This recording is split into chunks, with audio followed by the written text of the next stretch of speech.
2004-өөс 2009 оны хооронд Энэтхэгийн Карнатака болон Керала мужуудад байрлах автобагзаалын нойлын өрөөнүүдээс хийн болох нь үл танигдах эмэгтэйчүүд нас барсан байдалтайгаар олдох болсон. Талигаач эмэгтэйчүүдийн хувьд бүгд амнаас хөөс сахарсан байдалтайгаар жам бусаар нас барсан байсан боловч хинийн үл танигдах гэдэг шалтгаанаар цагдаа нар ирж үзлэгийг хийчгээд зүгээр л оршуулчихдаг байсан. Бүр эдгээр нас барсан эмэгтэйчүүдийг хэн болохыг нь ч тодорхойлдоггүй байсан. Ер нь яагаад ингэж байдаг байсан бэ гэхээр өөр газруудаас зогтсон олцсон учраас өөр цагдаагийн хэлцэс шалгадаг байсан. Тийм ч учраас цагдаа нар эдгээр хэрэгүүдийг нийлүүлж шалгана гэхээсээ илүү зүгээр л энэ хэргийг хаагаад илүү амар жимээр байцгаая гэдэг утгаар нь хаачдаг байсан. Ингээд 6 жилийн дотор 20 эмэгтэй нас барсан бөгөөд энэ 20 эмэгтэйн үхэлд яг нэг эрэгтэй хариуцлага хүлээх ёстой. Энэ хүн бол мохон. Ингээд цианид мохоны хэрэглөө орцгоё. 2009 оны 6 дугаар сарын 17 Карнатака Баримари тосгон 21 настай Анита Бенгара гэрийнхэндээ хаашаа явахаа хэлэлгүй гараад явж гин.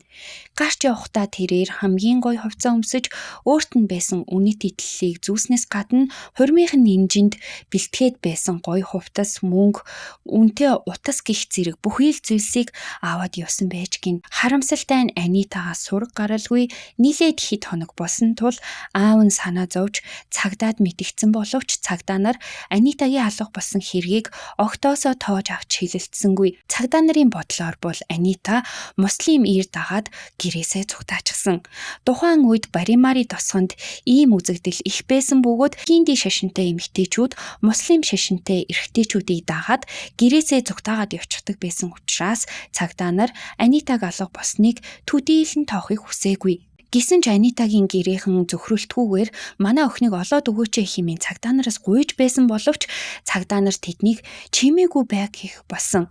Ингээд Анитагийн гэр бүл бүр араа барсандаа дээд шатны цагдаагийн байгууллагад хүсэлт гаргаж шахалт үзүүлсний үндсэн дээр өөрийнхөө тосгоныг хариуцсан цагдаагийн газраас мөрдлөгийн багийг гаргуулж чадсан байдаг.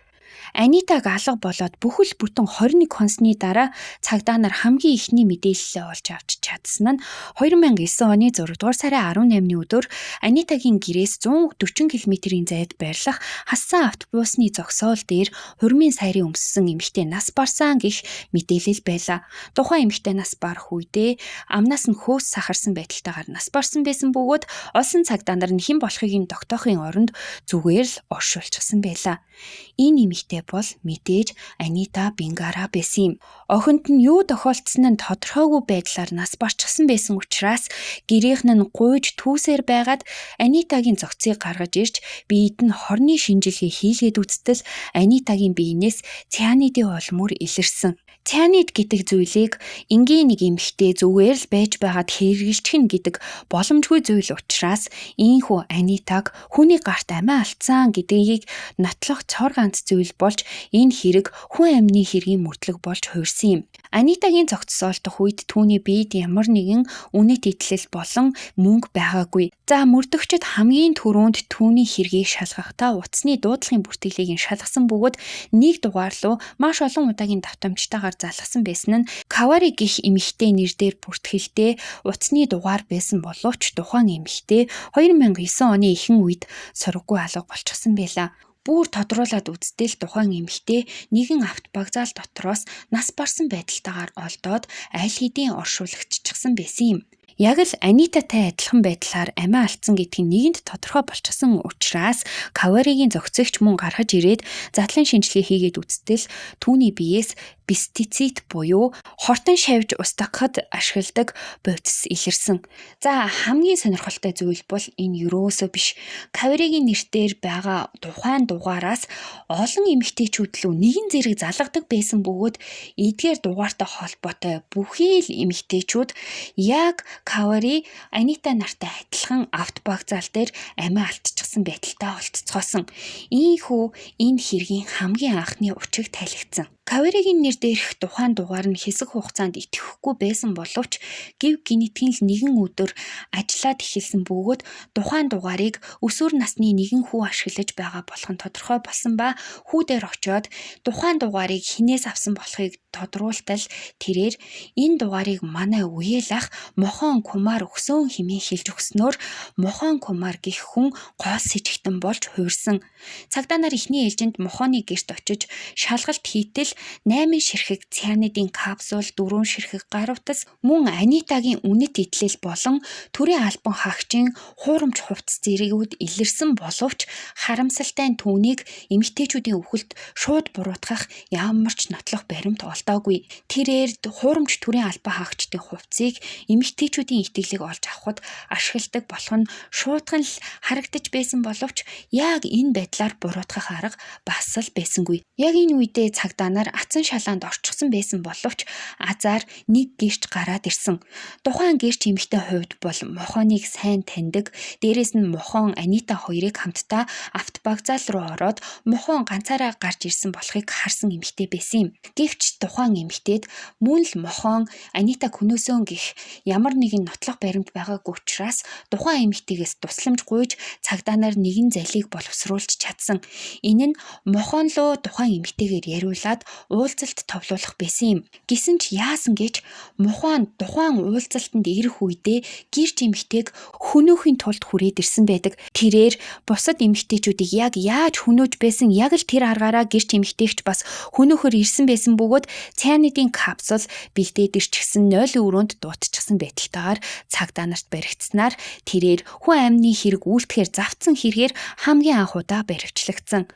Тэгвэл энэ сонирхолтой амьдралын түүхтэй Мохон Кумар гэж яг хэн болох талаар бага зэрэг танилцуулъя. Тэрээр 1963 оны 4-р сарын 6-ны өдөр төрсөн аав нь бага байх үед нь орхиж явснаар ганц бие ээжтэйгээ хамт олуулаа өссөн.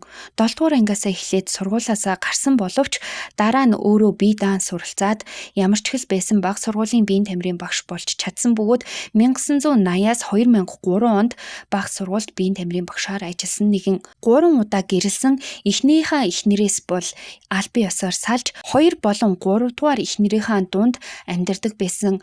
2 болон 3 дугаар эхнэрүүд нь бие биенийгаа байгаа гэдгийг мэддэг байсан боловч нөхөр нь биеийн тамирын багш доктортой ажилтай гэдэг утгаар нь ямар ч хил ам гаргалгүйгээр ийхүү 2 гэрийнхэн дунд чимээгүй амьдруулдаг байсан. Түүний амьдрал 2003 оны хүртэл бол их л доктортой байдаг байсан боловч 2003 онд тэрээр нэгэн эмэгтэйг гүүрэн дээрээс хүчтэй урсгалтай гол руу түлхэж гэрч азар тухайн хохирогч эмэгтэйг аварснаар Мохон Кумар цагдаад баривчлагдаж хүний амин насанд хүрэхийг завцсан хэрэгээр баривчлагдсан байдаг. Гэвч тухайн хэргийг харсан гэрчээс бусдаар бол Мохон Кумарыг буруутгах ямар нэгэн нотлох баримт байгаагүй учраас тэрээр энэ хэрэгээс цэвэрхэн аргагүй мултарчихсан. Энэ үйл явдлаас болоод Мохон Кумар ажлаасаа халагдсан боловч түүний толгойд маш бузар муухай санаа ороод ирсэн нь би эмэгтэйчүүдийн эсрэг гэмт хэрэг үйлдэлээч гэсэн нотлох баримт л үлдээхгүй бол цагдаа нар намайг яаж чадахгүй юм бэ штэ гэдэг бодол байсан юм. Тэрээр 2004 оноос эхлээд ядуу гэр бүлээс гаралтай буюу кастинг системийн хамгийн доод давхаргийн гэр бүлийн охтуудыг онилж тэдэнд ямар нэгэн байдлаар итгэл үзүүлж би ирээдүйн нөхөрчин болно, би багш мэрэгчлээ гэх мэтчлэнгээр манипуляц явуулж хөнөөхөр шийдсэн байдаг. Хамгийн түрүүнд тэрээр их доктортой ажилтай зөөлөн дулаан хүн гэх сэтгэгдлийг эхний 14 хоногт гэр бүлд нь болоод өөрт нь маш сайн суулгаж чаддаг байсан. Энэтхэг улсын нийгмийн систем бидний мэдих нийгмийн системээс нэлээдгүй онцлогтой. Тэд аав ээжийнхээ сонгосон хүнтэй үг дуугүй л гэрэлцдэг. Тийм учраас аав ээжийн зөвшөөрчгөл юм бол охтууд нь ямар ч үг дуугүйгээр тухайн товлсон хүнтэй нь гэрлэж орхидог. Тийм ч учраас Мохон энэ байдлыг маш овчноор ашиглажсэн юм шиг байгаа юм. Тэрээр гэрлэн химэн худлаа итгүүлж чадсан охтуудаа авч яваад өөр хотод гэрлэн химэн дагуулж явдаг байсан бөгөөд аав ээж энэ хөөрхийн амьтад нийлэн доод давхаргийн хүмүүс дээрээс нь цагдаа нарын ч гэсэн тоож авч хилэлцдэггүй байсан учраас мохооны гарт авт багзаал дээр амиа алдсан ч гэсэн энэ эмэгтэйчүүдийн хэрэг зүгээр л дарагдаад хоцорчдаг байсан. Яг ийм байдлаар мохон 20 эмэгтэй хүнийг нэгэн зэрэг хөнөөж чадсан. Анитагийн хувьд ч бас нийлэн нийгмийн доод давхаргаас гаралтай байсан бөгөөд 7 дугаар анги төгссөн гэрээрээ тамхи хийж зардаг эмэгтэй байсан ба ар гэр нь түүний хурманд бэлтгээд 72 грамм малт 5,000 рупи бэлтчихсэн байсан юм. Ах нь тухайн үед дүүдээ ажил хийж байгаад хамгийн үнэтэй утас хүртэл аваад өчгсөн байсан юм. Анита хэдий гэр бүлийнхнаараа инжээ бэлтгүүлчихсэн байсан боловч ямар хүнтэй гэрлэх нь тодорхой бус байсан ба мохон түүний толгойг эргүүлж байх үедээ ар гэрийнхэнтэй танилцаагүй. Бусад хохирогчдын гэрийнхэнтэй танилцдаг байсан шигэ мохон Анитагийн гэрийнхэнтэй танилцчихсан байсан бол Анитагийн цогцыг арай л эрт олох боломжтой байсан ч байж магадгүй юм. Мохон шүүхийн хаалгаар хамгийн анх удаа орох үедээ Малитла инээчихсэн байдалтайгаар шүүх рүү орсон нь Анитагийн гэр бүлийнхэнд маш хүн дээр туссан бөгөөд энэ нөхцөл байдал нь олон нийтийн хэвлэл мэдээллийн хэрэгслүүдээр хүртэл цацагдсанаар амьд үлдсэн нэг гэрч мэдүүлэг өгөхөөр зөвшөөрсөн. Түүний тавьсан ганц болцол бол миний туулж өнгөрүүлсэн зүйлийн талаар манай нөхөрт битгий хэлээрэ гэдэг ганц болцол байлаа. Тэрээр бусад эмэгтэйчүүдийн адил мохонтой танилцаад хамгийн гоё хувцас өмсөөд өөртөө байгаа бүхий л үнэтэй зүйлээ аваад автобагзаал дээр очисон боловч мохоны өгсөн нэг ширхэг имийг уугаад бие нь илт муудаж эхэлсэн.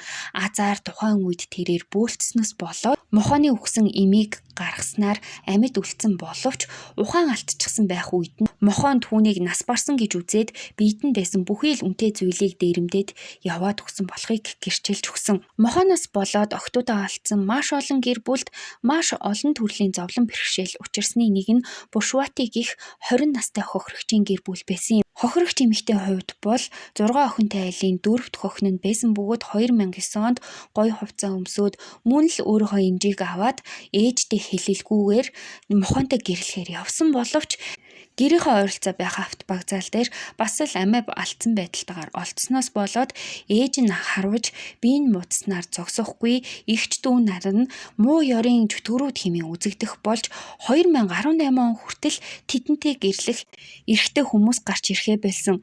Зүгээр л эгчин ч юм уу дүү нь алуурчны гарт амиа алдсан байхад гэр бүлэрээ муу ёрын чөтгөрүүд гэж үзэгдэх болсон нь туйлын харамсалтай. За ингээд эргээд мохооны шүүх хурал руу очицгоё. Мохоныг буруутгах нотлох баримт үнэхээр хангалтгүй байсан бөгөөд түүнд цианид зарсан хүнийг олж илрүүлж чадсан боловч түүний эсрэг нотлох баримт болгоход хангалтгүй хэвээр байсан юм. Азар мохон эмэгтэйчүүдийг хүнөөснийхаа дараа өдрийн тэмдэглэл хөтэлдэг байсан бөгөөд тухайн өдрийн тэмдэглэл дээр бүхий л хохирогчтойхоо нэрийг бичиж тэрнээс тийм юм авсан энэ иймэрхүү байсан гэх мэтчлэнгээр бичдэг байсан бөгөөд тухайн өдрийн тэмдэглэл дээр үндэслэж 20 аллаг хийсэн гэдгийг нь тогтоох боломжтой болсон боловч шүүхийн өмнө бол мохон 3 хэрэг дээр л ял авсан. 2 хүн амны хэрэг болон 1 хүн амны хэрэгт хийхийг завдсан гэдэг ял байсан. Гэхдээ шүүх түнд зөөлөн хандахыг хүссэнгүй. Шууд л цаазын ял уноосон бөгөөд 2020 оны 6 дугаар сард мохон ахин нэгэн удаа шүүхээр орж шүүгцэн ч юу ч өөрчлөгдөөгүй. 3 хэрэг дээрээ цаазын ял авсан хэвээрээ. За ямар ч тач хэл 20 хэрэг хийсэн ч бай, 3 хэрэгээр яллагдсан ч бай, цаазын ял авсан нь л их юм да. Энэ удаагийн маань хэргийг хүрээд өндөрлөж байна. Таалагдсан бол лайк дараарай, сувгийн маань дэмжээ, subscribe хийгээрэй. Баярлалаа. Баяртай.